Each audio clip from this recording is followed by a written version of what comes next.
Assalamualaikum warahmatullahi wabarakatuh. Hai, ketemu lagi dengan saya Halida Bahri. Hari ini kita akan membahas mengenai pengorganisasian. Ya, sebelum kita masuki pada poin-poinnya, saya terus mengingatkan pada adik-adik semua, kawan-kawan, serta saudara-saudari, dimanapun Anda berada untuk terus ya menjaga anjuran yang diterapkan oleh pemerintah, serta terus menjaga pola hidup yang sehat, di mana cuaca yang sangat ekstrim, sehingga kita harus meningkatkan imun tubuh ya dengan menjaga pola makan yang sehat dan jangan lupa minum vitamin serta terus terapkan protokol kesehatan yaitu dengan 3M, mencuci tangan dengan air yang mengalir ya, memakai masker serta terus menjaga jarak ketika adik-adik serta kawan-kawan berada di ruang publik tentunya. Nah, hari ini kita akan bahas mengenai pengorganisasian ya, di mana organisasi menurut Kamus Bahasa Indonesia itu adalah ya, organisasi itu merupakan kesatuan yang mana di dalamnya itu adalah kesatuan susunan ya dan sebagainya e, untuk mencapai tujuan tertentu sebenarnya tentunya ya, ataupun yang kedua dalam Kamus Besar Bahasa Indonesia itu adalah kelompok ya, kerjasama antara orang-orang yang ada di dalamnya untuk mencapai tujuan suatu organisasi tersebut ya, tujuan perusahaan tersebut. Nah, di sini kita akan bahas ya mengenai apa itu struktur dan bagian organisasi, bagaimana penyusunan strukturnya, bagaimana bentuk-bentuk dasar struktur dalam organisasi tersebut, serta organisasi formal itu formal informal itu seperti apa ya. Mengenai apa itu organisasi, di mana ya organisasi itu dia merupakan wadah bagi sekelompok orang ya yang bekerja sama secara terkoordinasi tentunya untuk mencapai tujuan bersama. Itu menurut Jones ya 2013, di mana dalam suatu organisasi itu dia terdapat tugas-tugas ya, di dalamnya ada orang-orang dalamnya sesuai dengan fungsinya seperti apa mereka tugasnya, maka dibuat suatu struktur organisasi sehingga mereka jelas kerja mereka di bagian apa dan fungsi mereka seperti apa ya. Istilah manajemen itu biasanya kan dia merupakan seni ya, seni dalam mengelola sumber daya yang tersedia di dalamnya. Nah, misalnya bagaimana mengelola barang, bagaimana mengelola orang-orang yang ada di dalamnya, bagaimana mengelola uang, bagaimana mengelola pikiran, ide yang terdapat dalam organisasi tersebut, serta bagaimana mengelola informasi-informasi serta infrastruktur yang ada di dalamnya, serta sumber-sumber daya yang lainnya yang tersedia dalam organisasi tersebut. Ya. Nah, dengan kita melakukan pengelolaan sumber daya yang tepat, maka organisasi akan memiliki kemampuan ya dalam berkompetensi di dunia bisnis sehingga mereka mampu bersaing dalam dunia kompetitif tersebut. Nah, bila perusahaan ya menempatkan seseorang tidak sesuai dengan fungsinya, sesuai dengan kemampuannya, maka perusahaan tersebut tidak mampu bersaing di bisnis yang serba kompetitif saat ini ya, di mana yang kita lihat sekarang adalah tantangan persaingan yang begitu banyak ya, persaingan bisnis ya, apakah itu dalam bentuk informasi, apakah itu dalam bentuk teknologi, apakah itu dalam bentuk mengelola orang-orang di dalamnya ya.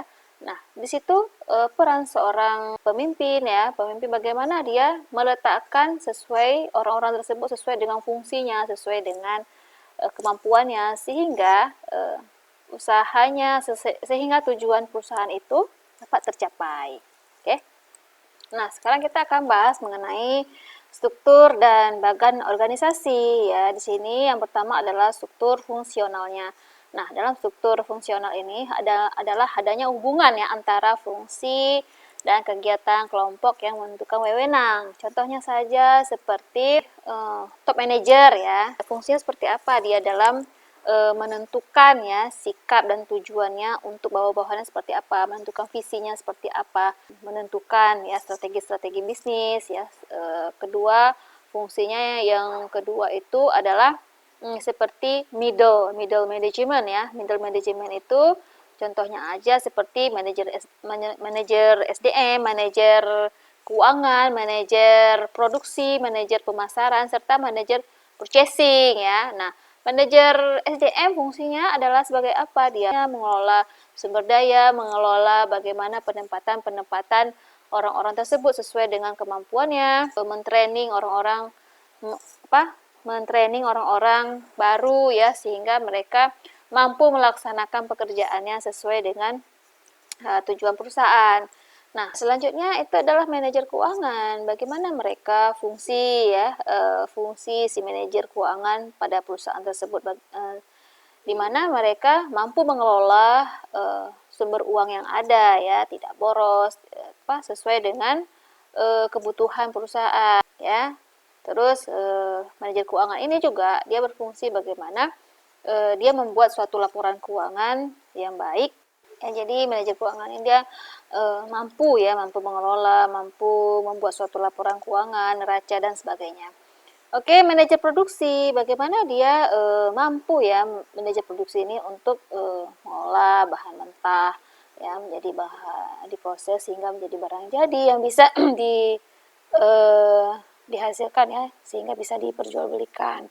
Nah, manajer pemasaran, bagaimana si manajer ini dia mampu mempromosikan ya barangnya ya, mampu mempromosikan barangnya sehingga orang-orang jadi lebih tahu produk-produknya ya. Serta manajer purchasing, bagaimana dia mengelola pembelian-pembelian ya, serta kebijakan-kebijakan yang diterapkan oleh perusahaan tersebut sehingga tidak boros dalam pembelian ya, serta menseleksi vendor-vendor yang sesuai untuk kebutuhan perusahaan. Kedua ini adalah struktur divisional, di mana struktur divisional itu bergantung pada departementalisasi produk. Ya, organisasi yang menggunakan pendekatan ini biasanya membentuk struktur berdasarkan beberapa divisi ya berbasis produk yang mencerminkan pemisahan bisnis di mana masing-masing divisi itu menghasilkan produknya sendiri. Ya, contohnya itu ya, contohkan saja perusahaan yang mendirikan bisnis di berbagai daerah ya, struktur divisional ini, di mana cabangnya itu misalnya di Jakarta, masalah pusatnya itu di Jakarta, dan mereka mendirikan anak cabangnya itu misalnya di Aceh, ada direkturnya juga, jadi mereka memiliki strukturnya masing-masing, tapi memiliki tujuan yang sama seperti itu ya. Oke, selanjutnya itu struktur matriks, yaitu perpaduan antara dua struktur yang terpisah lebih disukai daripada struktur yang lebih sederhana. Struktur ini memiliki tampilan matriks ya, berupa matriks ya. Jadi bisa Anda lihat contohnya di sini nanti ya, saya tampilkan. Nah, contoh struktur matriks ya dalam organisasi bisa Anda lihat sini ada manajer puncak, di mana manajer puncak ini membuat beberapa proyek ya, tugasnya itu sama, itu pemanufakturan, penjualan, keuangan, personalia, mereka mengerjakan proyek yang sama ya di unit-unit masing-masing mereka. Oke.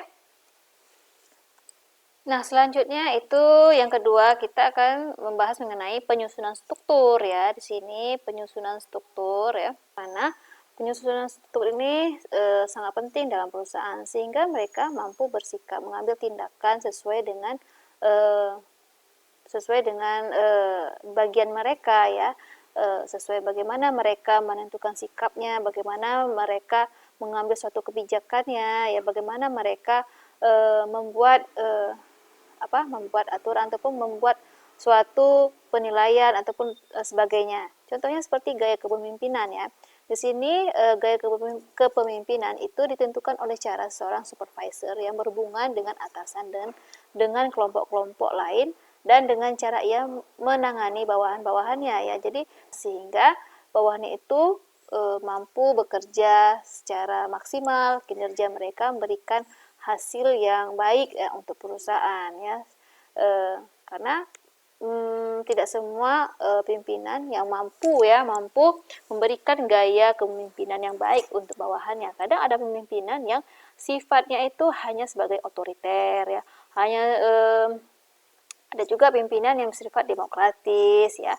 Nah, di sini gaya-gaya kepemimpinan itu sangat penting dalam perusahaan, dalam organisasi, sehingga bawahannya ataupun rekan kerjanya menjadi nyaman bekerja. Mereka memberikan ide-idenya itu untuk perusahaan ya, untuk kemajuan perusahaan itu sangat baik karena tergantung dari pimpinan. Ada pemimpin yang hanya diem ya, tidak open, pokoknya mereka hanya minta hasilnya saja, tidak cuek seperti itu.